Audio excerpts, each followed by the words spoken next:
सास की दुकान। लक्ष्मी जी की दो बहुएं थी, सुमन और राधिका, और दो बेटे, अजय और सुशील। लेकिन लक्ष्मी जी के बहू बेटे उनको अपने साथ रखने को तैयार नहीं थे। बहुओं के तेज स्वभाव के चलते लक्ष्मी जी को अपना ही घर छोड़कर एक किराए की कोठरी में रहना पड़ रहा था। कुछ दिनों से उनके बेटों ने उन्हें पैसे देना भी बंद कर दिया था। ऐसी स्थिति में लक्ष्मी जी ने अपनी जमा पूंजी से एक छोटी सी दुकान खोली। एक दिन शाम के वक्त, अजी सुनते हो, तुम्हारी माँ ने दुकान खोली है। दुकान अब इस उम्र में दुकान पर बैठेगी वो। अब क्या किया जा सकता है, माँ की तो बुद्धि सठिया गई है। मोहल्ले में मजाक बनाएंगे सब हमारा।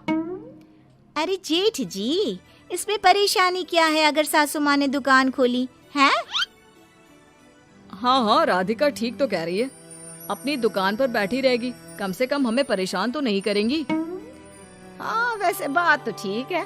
खुद के दो पैसे कमाएंगी तो कभी कभार हमें जो खर्चा देना पड़ता है ना, वो भी देने से बच जाएंगे हम लोग। फिर किस बात की परेशानी, खोलने दो माँ को दुकान, हमें क्या। वैसे भी अपनी कोठरी में चुपचाप रह रही है ना, चाहे दुकान खोले या मॉल बनाए, हमें उससे क्या लेना देना। अगले दिन सुमन अपनी सास की दुकान पर पहुंचती है। सासू माँ, आपकी दुकान में शक्कर है क्या? शक्कर जरा 1 किलो दे दीजिएगा। हाँ हाँ बहू है ना, लो बेटा 1 किलो क्यों, 2 किलो ले जाओ। सोच लो सासू माँ, घाटा हो जाएगा आपको, पैसे नहीं देने वाली मैं। देखो सुमन, ये मेरी दुकान है और यहाँ पर जो भी कोई सामान खरीदने आता है उसे पैसे तो देने ही पड़ते हैं। अरे सासू माँ, ऐसा क्यों करी आप? अरे देखो ना, घर पर आपका बेटा और पोते पोती दूध में शक्कर डालने के लिए कब से इंतजार कर रहे हैं, जरा उनके बारे में तो सोचिए। अरे ऐसी बात है क्या? अब मुझे नहीं पता था। बहू एक काम करो, वैसे भी पहली बार आई हो ना, ये शक्कर तुम ऐसे ही ले जाओ, पैसे देने की जरूरत नहीं है। अगले दिन राधिका भी अपनी सास की दुकान पर पहुंचती है। प्रणाम सासू माँ, कैसी चल रही है आपकी दुकान? बस बेटा, जैसे तैसे करके काम चला रही हूँ। तुम बताओ, घर में सब राजी खुशी है ना? हाँ हाँ मम्मी जी, सब कुछ ठीक ठाक है। बताओ राधिका बहू, कैसे आना हुआ? कुछ काम था क्या? वो ना मम्मी जी, मुझे जरा 5 किलो आटा चाहिए था। मेरे पैर में ना बहुत दर्द है, इसलिए बाजार तक जाने में ना तकलीफ हो रही थी। घर पर बच्चे भूखे बैठे हैं, सोचा आपसे ही ले लेती हूँ। हाँ हाँ क्यों नहीं बेटा, ये लो 5 किलो आटा ले जाओ। हाँ लेकिन मम्मी जी, आपने जिठानी जी को शक्कर फ्री में दी थी, तो मुझसे भी पैसे तो नहीं लेंगी ना? हाँ, अच्छा ठीक है बेटा, कोई बात नहीं, तुम ऐसे ही ले जाओ, बच्चों से क्या पैसे लेना। कुछ दिनों के बाद लक्ष्मी का बेटा अजय दुकान पर पहुंचता है। कैसी हो माँ, दुकान तो अच्छी चल रही है ना तुम्हारी, सब मोहल्ले वाले तारीफ करते रहते हैं। अब क्या करूं बेटा, तुमने तो मुझे सहारा दिया नहीं, गरीब माँ को घर से बाहर निकाल दिया। कुछ तो करना पड़ेगा ना अपना पेट पालने के लिए। वो माँ ना बहुओं की बहुत चिक चिक रहती थी। अब देखो कितनी अच्छी जिंदगी है तुम्हारी, खुद कमाती हो, खुद खर्च करती हो, इससे अच्छी भला कोई जिंदगी हो सकती है क्या? हाँ बेटा, दिल को बहलाने के लिए तुम्हारी ये बात भी सही है, लेकिन कोई बात नहीं बेटा, मैं खुश हूँ। अच्छा माँ, मैं क्या कह रहा था, जरा 500 उधार तो दे देना। कमाल की बात है बेटा, तुम मुझसे पैसे उधार मांग रहे हो, तुम्हारे पास पैसों की क्या कमी है? अरे माँ, इस महीने की तनख्वाह नहीं आई और आप तो अपनी बहू को जानती है ना, उसे शॉपिंग करनी है, जल्दी वापस लौटा दूंगा माँ। ठीक है बेटा, ये लो 500 रुपए, लेकिन देखो कुछ दिनों में वापस दे देना, मुझे अपनी दुकान के लिए माल भी तो खरीदना है। हाँ हाँ ठीक है माँ, जल्दी पैसे लौटा दूंगा। बहुत दिनों तक अजय अपनी माँ लक्ष्मी के पैसे वापस नहीं देता और सुमन और राधिका बार बार किसी न किसी बहाने से अपनी सास लक्ष्मी की दुकान से बिना पैसे दिए खूब सारा सामान ले आती है, जिसकी वजह से लक्ष्मी को अपनी दुकान में बहुत घाटा होता है। फिर एक दिन जब राधिका सामान लेने के लिए लक्ष्मी की दुकान पर पहुंचती है, सासू माँ, जरा वो 1 किलो दाल तो देना। नहीं बहू, अब मैं तुम्हें या सुमन को कोई सामान फ्री में नहीं देने वाली। तुम लोगों ने कभी कोई मदद नहीं की मेरी, उल्टा मेरी दुकान से फ्री का सामान ले जाकर मुझे मुश्किल में डाल दिया है। लेकिन मम्मी जी, हम तो आपके बच्चे हैं ना।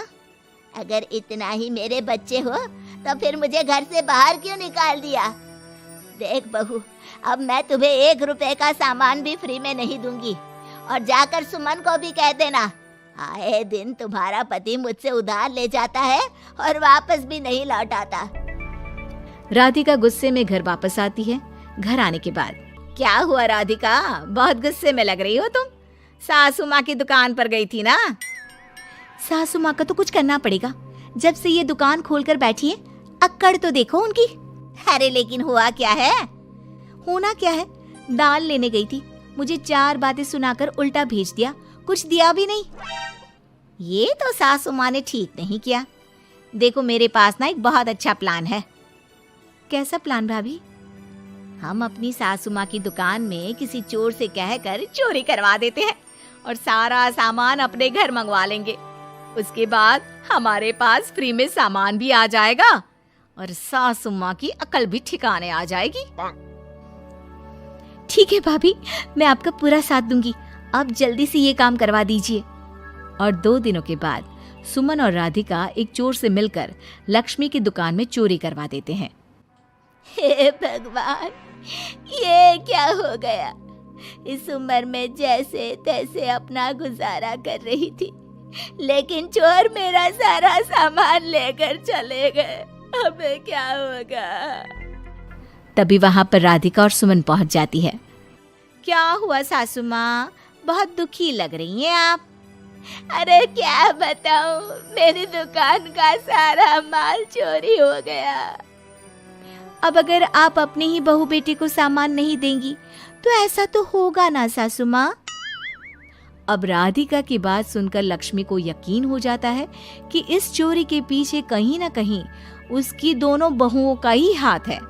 लक्ष्मी एक प्लान बनाती है, पैसे उधार लेकर अपनी दुकान में फिर से खूब सारा सामान ले आती है। अरे भाभी, देखा आपने, सासू माँ की दुकान तो फिर से सामान से भर गई है। हाँ वही तो, मैं तो सोच रही थी कि एक बार में उनकी अकल ठिकाने आ जाएगी, पर लगता है फिर से कुछ करना पड़ेगा। लेकिन अब हम क्या कर सकते हैं? अरे वही जो हमने पहले किया था। इसका मतलब फिर से चोरी करवाएंगे?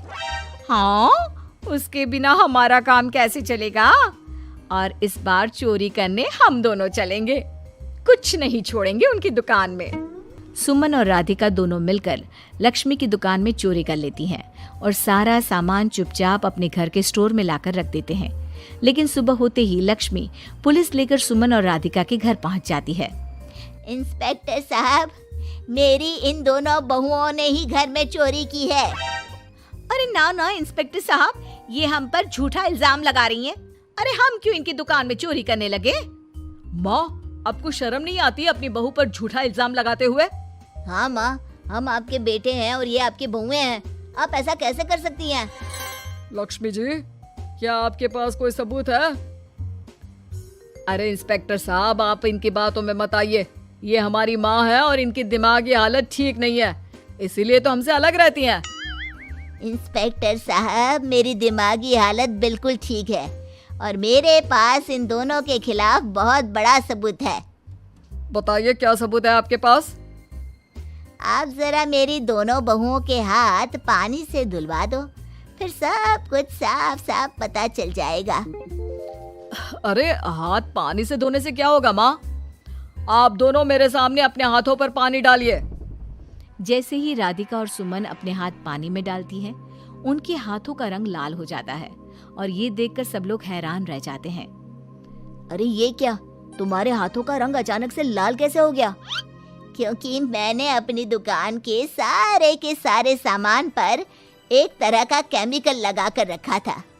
मुझे पता था जो भी चोरी करने आएगा वो सामान को अपने हाथों से उठाएगा और उसके हाथों पर रंग लग जाएगा।